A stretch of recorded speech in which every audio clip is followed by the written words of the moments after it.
Good morning students. आज आपका chapter 10 शुरू करेंगे जिसका नाम है कुछ रोचक संस्मरण। मतलब इस चैप्टर में क्या पढ़ाया गया, इसमें हम जो हमारे महान पुरुष थे, महान पुरुषों के शिक्षाप्रद संस्मरण दिए गए हैं। मतलब कि महान पुरुषों की शॉर्ट में कहानियाँ बताई गई है अलग अलग। ठीक है, तो सबसे पहले हम पढ़ेंगे सच्ची शोभा। इसमें ईश्वर चंद विद्यासागर की आर्थिक स्थिति कुछ दिनों बड़ी खराब रही थी, लेकिन इन तंग दिनों में भी उनकी माँ कभी अपने द्वार से किसी को भूखा नहीं जाने देती थी। देखिए बच्चों, कभी होता है ना कि आदत के ऊपर बात होती है। किसी को भगवान इतना देता है, किसी के पास इतना पैसा होता है, उसकी आदत अच्छी नहीं होती है, तो वो अपने घर आए किसी को भी, कोई मांगने आता है, कोई डॉगी बाहर खड़ा है तब भी नहीं देता, और किसी के पास कुछ भी नहीं होता है तब भी वो अपने आप खाए ना खाए मांगने वाले को देते हैं, खाली नहीं जाने देते, डॉगी को देते हैं, गाय को देते हैं, सबको देते हैं। तो ये इंसान की नेचर पे, नियत पे निर्भर होता है। ठीक है, कुछ समय बाद एकाएक भाग्य ने पलटा खाया और विद्यासागर जी की तनख्वाह 500 रुपये हो गई। तो ये उनकी माँ की तो अच्छाई थी ना कि उनके भाग्य ने, उनकी किस्मत ने पलटा खाया और उनकी सैलरी बढ़ गई। ऐसे ही समय उनका एक मित्र उनके घर आया। उसने जब विद्यासागर जी की माँ के हाथों में मामूली चूड़ियाँ देखी तो उससे रहा नहीं गया। उसने कहा, माँ जी, इतने बड़े अधिकारी की माता होने के नाते ये मामूली से हाथी दांत की चूड़ियाँ आपके हाथ में शोभा नहीं देती हैं। आप तो अब सोने के गहने पहनिए।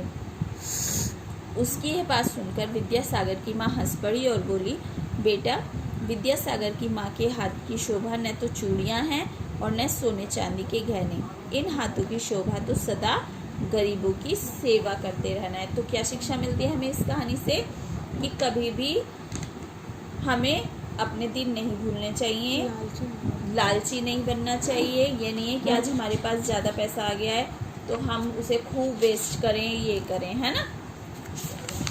तो इसमें दूसरी कहानी बताई गई है स्वाभिमान की रस्साकशी। कलकत्ता के प्रेसिडेंसी कॉलेज में वही विद्यार्थी एमए की परीक्षा में बैठ सकते थे जो पूर्व परीक्षा में सफल हो चुके हों। सन 1906 की घटना है। कॉलेज का प्रधानाचार्य सख्त स्वभाव का अंग्रेज था। पूर्व परीक्षा का परिणाम उसी ने सुनाया। एक सीधा साधा विद्यार्थी भी कक्षा में बैठा हुआ था। उत्तीर्ण छात्रों में कहीं उसका नाम नहीं था। उसने खड़े होकर गंभीरता से कहा, आपने मेरा नाम नहीं सुनाया। प्रधानाचार्य ने बताया, सूची में तुम्हारा नाम नहीं है, यानी कि तुम उत्तीर्ण नहीं हो। विद्यार्थी ने कहा, ऐसा कभी नहीं हो सकता, मैं उत्तीर्ण ना हूँ। यह सुनकर प्रधानाचार्य चिढ़ गए। उन्होंने उस विद्यार्थी की अशिष्टता यानी बदतमीजी के लिए 5 रुपये जुर्माना सुना दिया, लेकिन विद्यार्थी अपनी बात पर अड़ा रहा। जैसे जैसे उसकी जिद बढ़ती गई वैसे वैसे जुर्माना भी बढ़ता गया। अंत में प्रधानाचार्य ने जुर्माना 50 रुपये कर दिया। जब दोनों में स्वाभिमान की रस्साकशी चल रही थी तभी कॉलेज के बड़े बाबू दौड़े हुए आए। उन्होंने सूचना दी कि यह विद्यार्थी तो परीक्षा में सर्वप्रथम आया है। भूलवश उसका नाम सूची में जाने से रह गया। प्रधानाचार्य का चेहरा लज्जा और ग्लानि से झुक गया। लज्जा और ग्लानि यानी कि शर्म से झुक गया, लेकिन छात्र का सिर स्वाभिमान से ऊंचा हो गया। यह स्वाभिमानी विद्यार्थी और कोई नहीं, कौन थे? हमारे देश के प्रथम राष्ट्रपति देशरत्न डॉक्टर राजेंद्र प्रसाद थे। ठीक है बच्चों, तो क्या शिक्षा मिलती है हमें इस कहानी से कि देखिए, हमें अपने पे कॉन्फिडेंस है, तभी हम कह सकते हैं कि नहीं, हम फेल हो ही नहीं सकते, हमने ऐसा किया है ना। कॉन्फिडेंस अच्छा होता है लेकिन ओवर तो कॉन्फिडेंस बहुत बुरा। ठीक है बच्चों, तो कॉन्फिडेंस होना चाहिए लेकिन ओवर कॉन्फिडेंस भी नहीं होना चाहिए। ठीक है, तीसरी कहानी है सच्ची शिक्षा। महाभारत का युग था। हस्तिनापुर के सभी राजकुमार, कौरव और पांडव गुरु से शिक्षा पाते थे। एक दिन गुरु जी ने पाठ पढ़ाया, कभी क्रोध न करो, सदा सत्य बोलो। अगले दिन सबने पाठ सुना, दिया, परंतु युधिष्ठिर ने कहा मुझे अभी याद नहीं है। गुरुजी बोले ठीक है, कल सुना देना।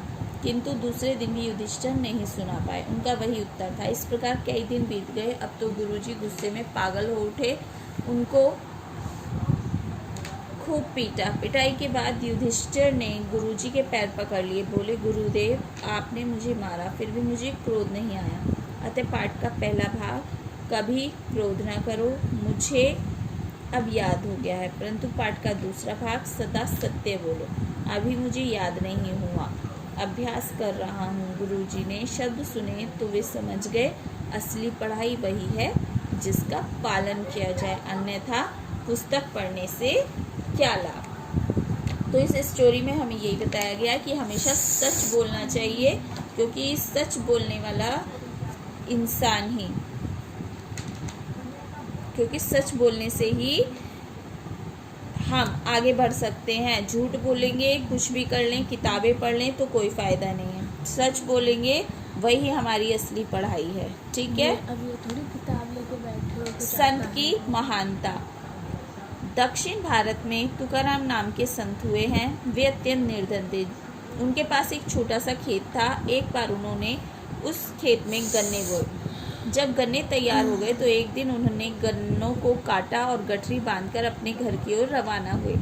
रास्ते में कई बच्चे उनके पीछे पड़ गए और गन्ना मांगने लगे। उन्होंने सभी बच्चों को एक एक गन्ना बांट दिया। उनके पास सिर्फ एक गन्ना बचा, जिसे लेकर वे घर लौटे। उनकी पत्नी का नाम रखूबाई था। वह बड़ी गुस्सैल और चिड़चिड़े स्वभाव की थी। जब रखूबाई ने देखा कि तुकाराम खेत से केवल एक गन्ना लेकर लौटे हैं तो वह सारी बातें समझ गई। उन्होंने आप देखा न ताव तुकाराम से गन्ना छीनकर उनकी पीठ पर जोर से दे मारा। पीठ पर पड़ते ही गन्ने के 2 टुकड़े हो गए। संत तुकाराम तो पूरे संत थे। क्रोधित होने के बदले हंसते हुए बोले, कितनी अच्छी हो तुम, हम दोनों के लिए गन्ने के 2 टुकड़े मुझे करने पड़ते, पर यह काम तुमने मेरे बिना कहे ही कर दिया। ठीक है। तो इससे हमें यह शिक्षा मिलती है, कभी भी सच जाने बगैर गुस्सा मत दिखाओ, इतने भी गुस्सैल मत बनो कि सच्चाई जाने बिना कि उनकी पिटाई कर दी, है ना। ऐसे नहीं होना चाहिए। ठीक है। तो ये आपका चैप्टर यहाँ कंप्लीट होता है। जो भी वर्क मैं भेजूंगी आप उसे अपनी नोटबुक में करेंगे। करने के बाद चेक करने के लिए सेंड करेंगे। ठीक है बच्चों। और पूरा चैप्टर आप अपने आप रीड करेंगे। मैं आपसे फिर बुक के बीच से भी क्वेश्चंस जूम क्लास में पूछूंगी। ठीक है। तो इसलिए सभी को पढ़ना है। Okay, good day.